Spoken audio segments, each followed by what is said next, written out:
So once you left, how did you leave? They wouldn't let me leave. They just kept saying no, no, no, no, no, no, no. And so I said, okay, give me my money back. And what I had was, money on account. And per their policy, if you asked for your money, that was it. And they did give it back? They gave my wife's money back. They offered to give me my money back. And I'm still in they want me to sign a piece of paper that says that I have no further claim against them. And I told them I can't do that because I feel I do. And I just said, I don't have the time or the money to get into a legal battle. Even let's say $1 million they probably owe me conservatively. And in this country, you could do pain and suffering. Maybe I could get a couple extra bucks. I just don't. It's tough to litigate Scientology. Yeah, but I'm not going to sign some paper that says I don't. I just couldn't. It's just my own integrity. I couldn't. I couldn't say that.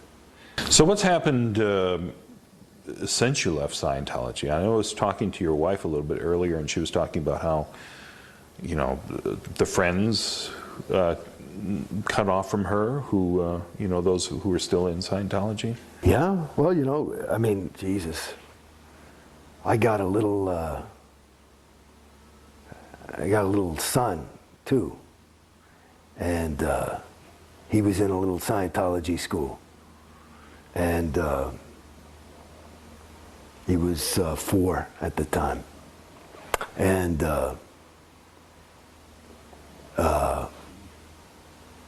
no school was started. We moved.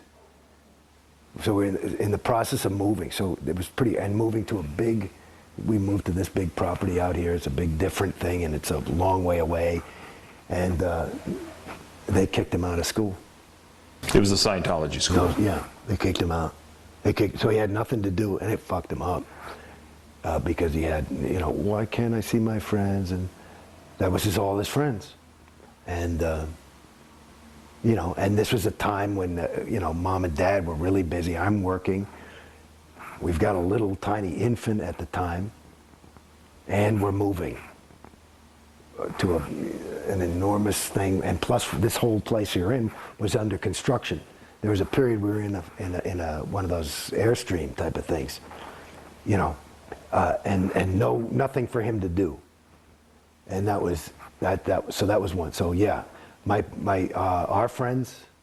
I knew I could see I was pulling away, so I'm kind of an antisocial personality anyway, so I don't really hang around people, but my wife, with the kids and stuff, she, I remember there's a girl, a wonderful girl, Kelly Daniels, terrific chick, and she found out, some ethics person told her, and she just was inconsolable, so I know there were a lot of broken hearts on the other side. And now there's not. I saw some fucking kid like that I hardly know. I do voiceovers too. So I went to a voiceover, and there was some kid from Scientology. And usually if I'd see him at a voiceover, I'd be, hey, Jason, And he went, and I just said, you fucking punk. That's all I said to him. It's just like, you see that's it in a nutshell. Both of them are alive. The Jason, because we're Scientologists, and because you're out. And so when you look at the thing about, it's really, really, the data shows from the fact, like Tori's husband left her. These people, their families are just, there's the proof. There's the proof. You're incapable of being a good friend if you're a Scientologist. Because you're a Scientologist. And Jason Beghe, the Scientologist, is willing to lose David, is willing to sacrifice certainly the quality of my relationship with Mom and Dad and brothers and sisters. And God knows who else that I could have made friends with that weren't Scientologists. Because whatever, maybe they just didn't understand or whatever. And my whole fucking, the most important thing in my life, for me, again, going back to who I was as a kid, was a guy who was interested in people. And I wasn't like judging people, like, I was just willing to be them. And maybe that's why I became an actor. And I grew up in New York. And I was like, this is people, people, people. Every day growing up, I would meet somebody. You're on the subway. And now, you know, people go to the Home Depot with me, and we go and I hang and we talk and we do a thing, and that's who I am. And to some degree, you're not able to communicate because you can't, you've got a bubble around yourself. It's this thing, and there's another way that part of the thing that made it a little bit easier for me to get out of Scientology than other people was that I would always look at the religion side. And it's like, because again, I was always interested in religion. And when they get exclusive, you gotta wonder, you know, in other words, you know, I don't have anything against anybody's religion. It's fine. But, you know, the evangelicals are the only ones going to heaven. And the Muslims are the only one going to Allah or whatever. And the Scientologists are the only people who know. I go, well, I don't think so. It doesn't make sense to me.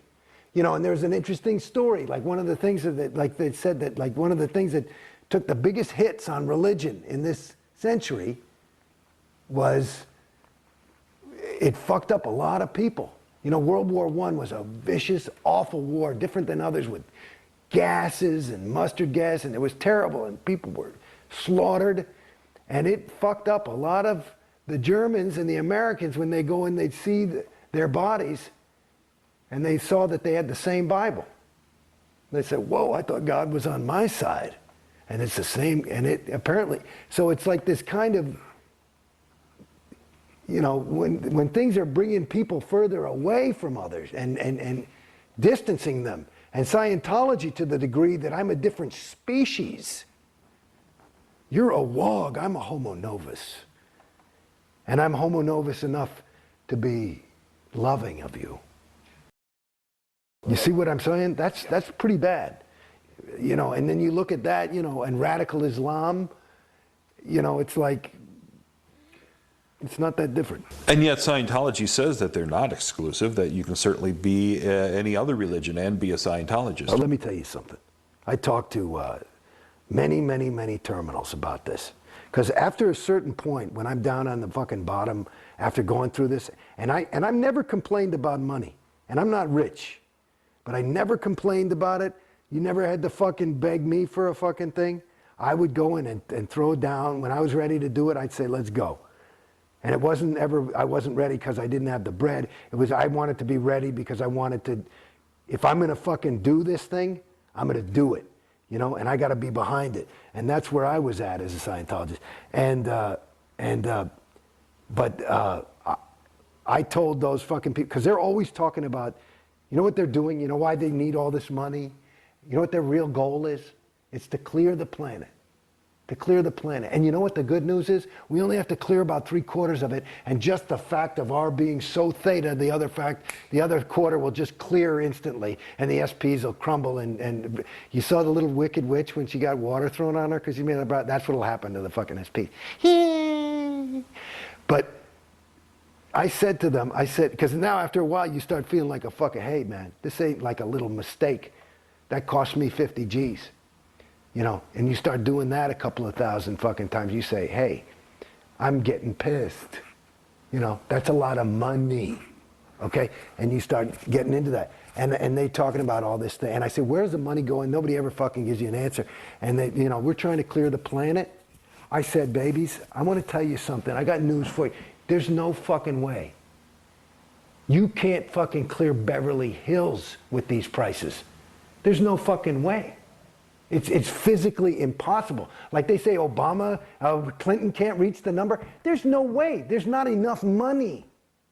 It can't be done. So that's a lie. They're not trying to clear any fucking planet. And if they are, they're going to have to bring the fucking money. The price is going to have to go so fucking down. I said, I'll wait then. I'll wait. I'll do it next lifetime when it's $250 to go clear, because I can wait another 40 years. You know, and it'll save me $1 million, and I'd rather my fucking kid go to private school. you know. So fuck it.